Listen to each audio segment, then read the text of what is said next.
Bienvenue, amis, frères et sœurs, dans ce temps de culte. Que chacun se sente reconnu et accepté dans sa précieuse singularité.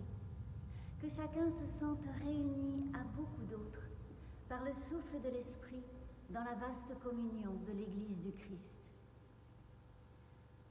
Hommes et femmes de terre et de souffle, d'ombre et de lumière, de doute et de foi, de rires et de larmes, en chacun de nous, pour chacun de nous, coule l'inépuisable source de vie, de paix et d'amour que nous nommons Dieu et qu'avec Jésus le Christ, notre frère, nous appelons notre Père.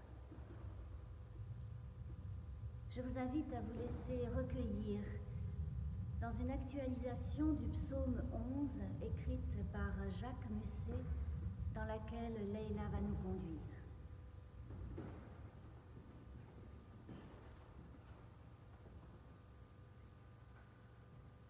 J'ai choisi de faire confiance au souffle intime qui m'inspire. Pourtant, en moi et autour de moi, des voix insidieuses tentent de m'ébranler. Laisse tomber tes assurances, susurre-t-elle, et cherche ailleurs des sécurités. As-tu en effet conscience que de toutes parts, ceux qui s'efforcent de vivre vrai sont piégés par le mensonge, la duplicité et la malhonnêteté ? Qui peut résister à ces forces obscures qui semblent dominer le monde ? Malgré tout, je ne doute pas qu'au creux de mon être veille une voix lumineuse qui aiguise ma lucidité, me presse de résister, soutient ma fidélité.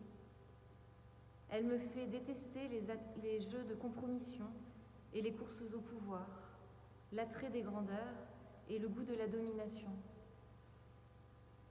Toutes ces figures sont en réalité des prisons.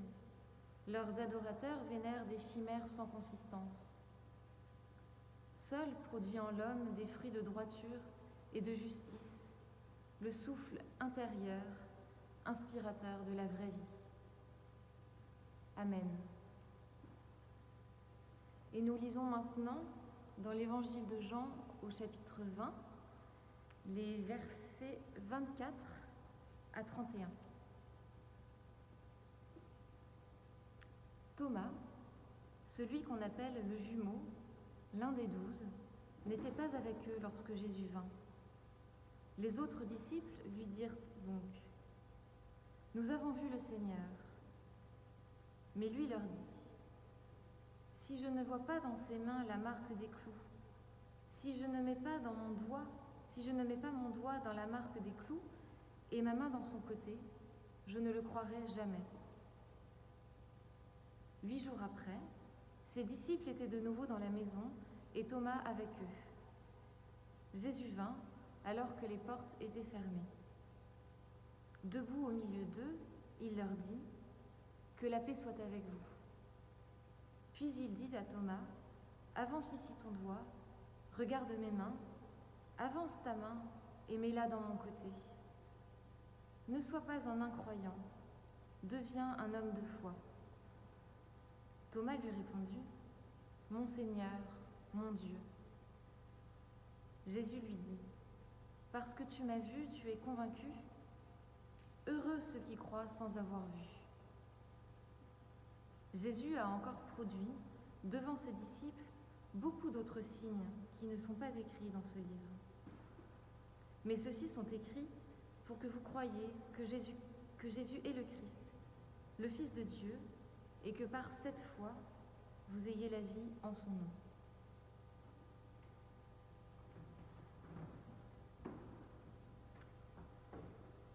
Qui est le jumeau de Thomas ? Voici une question qui peut sembler à mille lieues de nos préoccupations actuelles, en ces jours lourds que nous subissons, que nous tentons de traverser, tiraillés entre le souvenir de ce qui était il y a encore si peu de temps et ce qui vient, sous forme de menaces d'effondrement ou de tentatives de reprise tant bien que mal, peut-être avec beaucoup de mal, ou en forme d'espoir d'un monde autre. Nos jours sont des jours de doute, de manque, d'absence, de tentative de tenir bon, des jours d'appel à Dieu aussi. Et les jours de Thomas, entre Pâques et le 8e jour après Pâques, sont bien remplis de tout cela. Doute, manque, absence, tentative de tenir bon et appel à Dieu. Alors de qui Thomas est-il le jumeau? On peut penser que Thomas est le jumeau de chacun de nous. Car il est vrai qu'en plus des doutes, du manque, de l'absence, de la tentative de tenir bon et de l'appel à Dieu, nous partageons un autre point commun avec Thomas, un point très important. Nous n'avons pas vu le ressuscité. En effet, Thomas n'était pas avec les autres disciples lorsque, le jour de Pâques, le Christ vivant a surgi parmi eux, alors qu'ils étaient enfermés dans une pièce par peur des Juifs, écrit l'Évangile selon Jean. Thomas était-il chez lui, enfermé tout seul de son côté? Était-il sorti le temps de faire quelques courses? Ou n'avait-il pas peur, lui? Quoi qu'il en soit, Thomas n'a pas vu, et Thomas ne croit pas ce que les autres lui annoncent. Nous avons vu le Seigneur. Les soupçonne-t-il d'être victime d'une hallucination collective ou d'un phénomène d'autosuggestion? Ou bien Thomas est-il seulement jaloux et, comme tous les jaloux, il veut en avoir plus? Si je ne le vois pas, si je ne le touche pas, je ne croirai pas. Non seulement voir, mais aussi toucher. Voir ne suffirait pas à Thomas. Il veut toucher comme si le toucher seul pouvait attester que ce qu'il voit n'est pas une illusion. Et nous pouvons bien être sensibles à cela. Nous qui pouvons nous voir, même si c'est à travers des écrans, nous parler aussi, mais qui ne pouvons pas nous toucher. Et cela manque tellement en ces temps de distanciation sociale. Nous subissons dans nos corps l'absence de celui des autres. Les sensations de notre propre corps sont altérées d'être confinés à l'intérieur, de manquer d'espace. Nous sommes affectés par les images des corps souffrants, écrasés, diminués, épuisés par les atteintes du virus. Et nous ne pouvons quasiment plus accompagner le corps des morts, même parfois de nos plus proches. Thomas, lui, ne veut pas toucher d'un geste d'affection, d'une accolade, d'une main sur le bras ou sur l'épaule. Thomas veut mettre ses doigts dans les marques des clous et sa main dans la plaie du côté. Et c'est cela pour lui la preuve indiscutable qui effacerait ses doutes. Il serait bien assuré de la résurrection du crucifié, et alors seulement il croirait. Et si c'est aux autres disciples que Thomas parle ainsi, c'est bien à Dieu finalement qu'il en appelle. C'est bien Dieu qu'il met au défi de lui prouver que le Christ est vivant. Et le Christ surgit. 8 jours après Pâques, il surgit à nouveau au milieu des disciples rassemblés, avec Thomas cette fois-ci, les disciples rassemblés et toujours enfermés. Et c'est à ce moment-là qu'aucun de nous n'est plus le jumeau de Thomas. Car nous n'avons pas vu le Christ ressuscité, nous ne le verrons pas. Nous n'avons pas vu et nous ne verrons pas les plaies sur les mains, sur les pieds, le trou béant dans le côté. Qui est le jumeau de Thomas à ce moment-là? Thomas exige de savoir pour croire. Pour lui, la foi est subordonnée à la vue, au toucher, à l'assurance qu'il aurait alors, au savoir indiscutable, éprouvé, prouvé. Il veut soumettre la réalité de la résurrection à son propre jugement. Et cette logique imparable de son point de vue l'a déjà coupé des autres disciples dont il n'a pas cru le témoignage. Alors Thomas est seul avec lui-même, enfermé dans son propre impératif, il faut voir et toucher pour croire. Peut-être bien alors que le jumeau de Thomas, c'est lui-même. Parce que Thomas est centré sur lui-même, face à face avec lui-même. Son jumeau est un jumeau intérieur, expression de cette obligation qu'il s'impose et qu'il isole de toute autre parole, de toute ouverture à ce qui n'est pas elle, de toute expérience qui ne correspondrait pas à son exigence d'un savoir bien défini et définitif. En ces jours qui sont les nôtres, une telle exigence intérieure de savoir, une telle obligation intérieure d'être rassuré n'est pas étrangère à beaucoup d'entre nous. Nous sommes presque submergés de savoir ou de prétention au savoir, des savoirs véhiculés par toutes les ondes, contradictoires, cherchant à prendre le dessus les uns sur les autres, chacun dans leur propre logique plus ou moins rationnelle. Et ne pas savoir paraît pour beaucoup être pire qu'un savoir même effrayant. Mais tout cela n'aide pas beaucoup contre l'angoisse, voire même l'alimente. Et cela n'aide pas non plus beaucoup à vivre aujourd'hui, ni à vivre demain, après.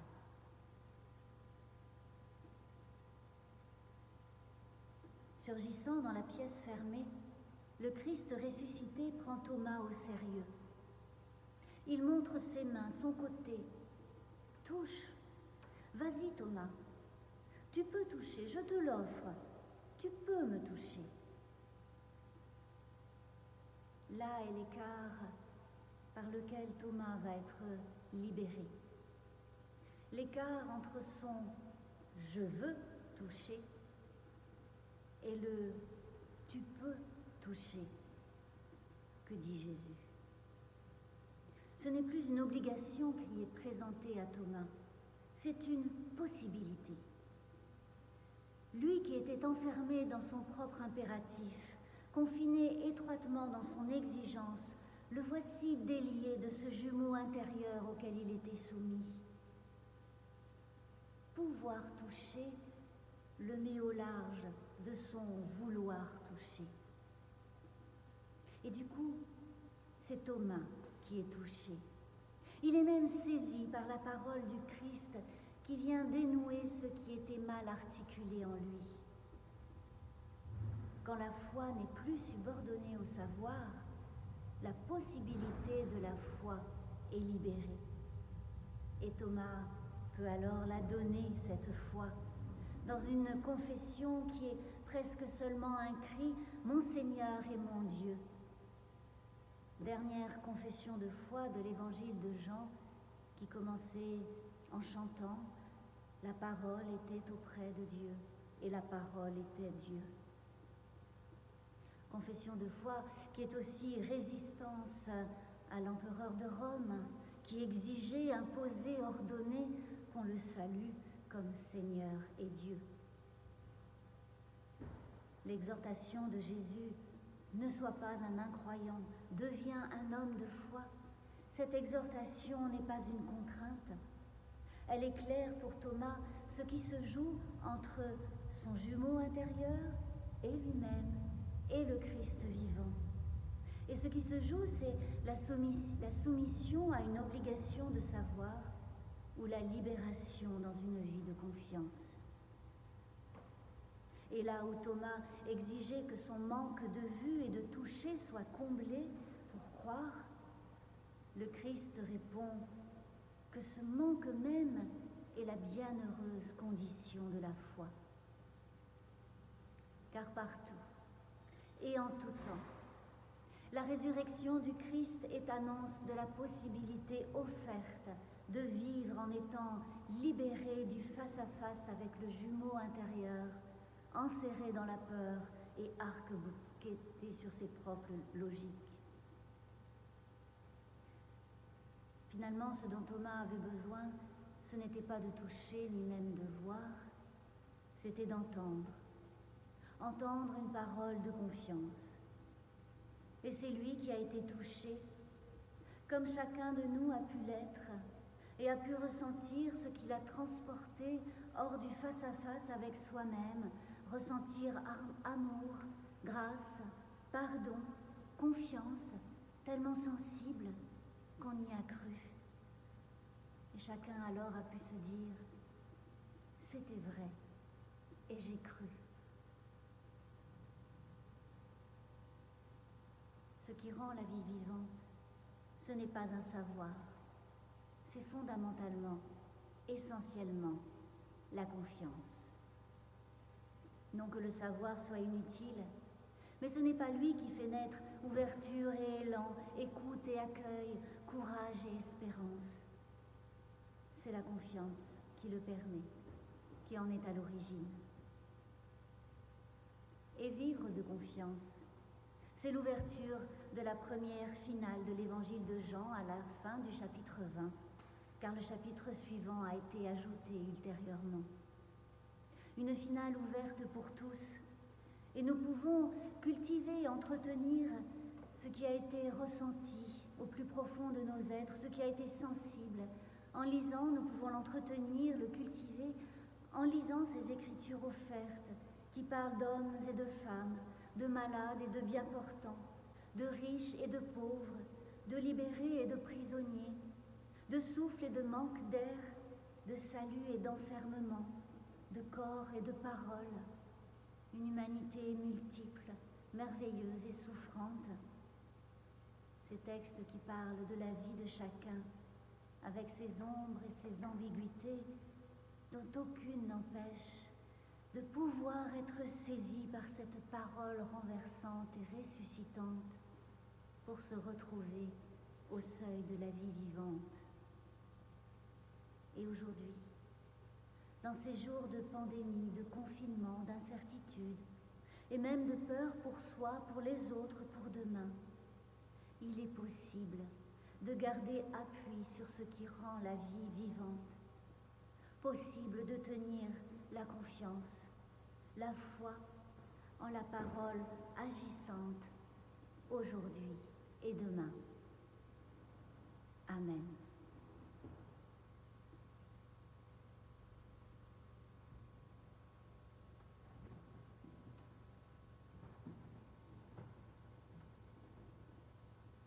Nous prions. Éternel, notre Dieu, notre prière n'est pas une manière de rester en retrait pour te laisser faire tout le travail. Aussi, dans notre situation éprouvante, donne-nous le courage de prendre position à travers ce que nous faisons et disons, au nom de la confiance que tu places en nous et au nom de notre foi. Donne-nous le courage véritable qui, enraciné dans la confiance et la bonté, nous conduira à prendre part au présent et à l'avenir de ce monde bouleversé.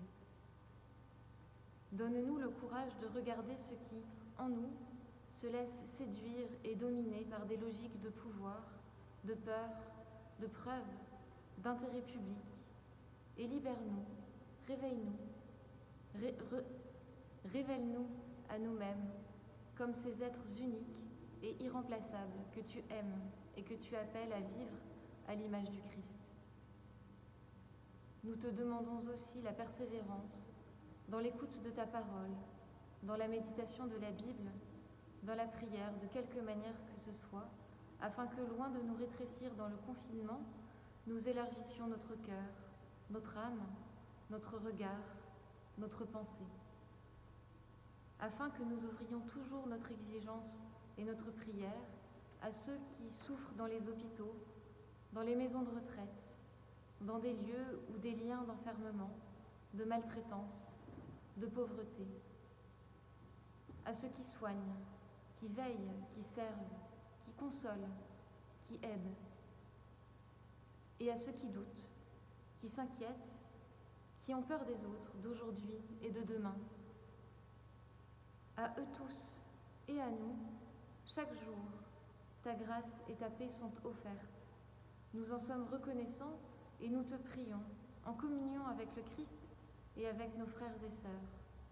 Notre Père, qui es aux cieux, que ton nom soit sanctifié, que ton règne vienne, que ta volonté soit faite sur la terre comme au ciel. Donne-nous aujourd'hui notre pain de ce jour. Pardonne-nous nos offenses, comme nous pardonnons aussi à ceux qui nous ont offensés. Et ne nous laisse pas entrer en tentation, mais délivre-nous du mal. Car c'est à toi qu'appartiennent le règne, la puissance et la gloire pour les siècles des siècles. Amen.